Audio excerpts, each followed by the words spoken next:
Sophie Cunningham debunks Caitlin Clark injury conspiracy theory. During the August 19 episode of her Show Me Something podcast, Sophie Cunningham provided insight on Indiana Fever teammate Caitlin Clark's injury recovery status. Cunningham also debunked a wild conspiracy theory about Clark's injury.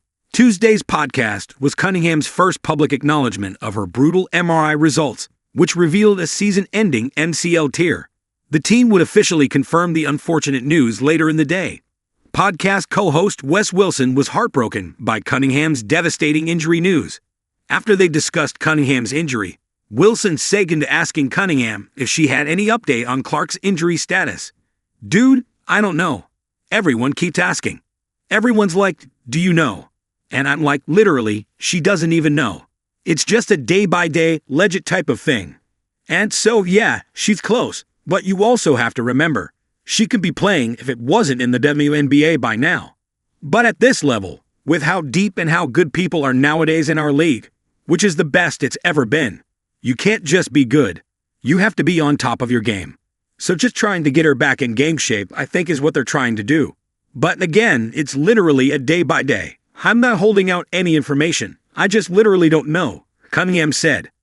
The Fever's cornerstone point guard has been sidelined since July 15, while nursing what initially was thought to be just a right groin injury. But recent reports have indicated that Clark has also been dealing with a separate bone bruise to her left ankle since August 7. Wilson then asked Cunningham if she had heard the recent conspiracy created by well-known sports analyst Skip Bayless that alleges the WNBA of purposefully misleading the public about the real reasons behind Clark's latest 13-game absence. Bayless suggested Clark might instead be taking a mental break. Dude, that's literally expletive. Like, no one's lying. Okay, here's the thing. When you're in a light-level player, you not being able to play is the hardest part mentally, physically, emotionally. You know what I mean?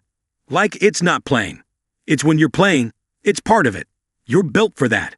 So when people say stuff like that, I'm like, just shut up, Cunningham said. While Clark still has a day before Indiana's Friday night clash against the league-leading Minnesota Lynx, the odds of Clark missing her 14th consecutive game appear rather large.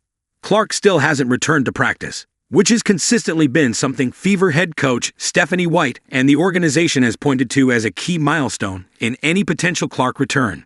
Friday's game tips off at 6:30 p.m. CT from Gainbridge Fieldhouse and will be broadcast on ION.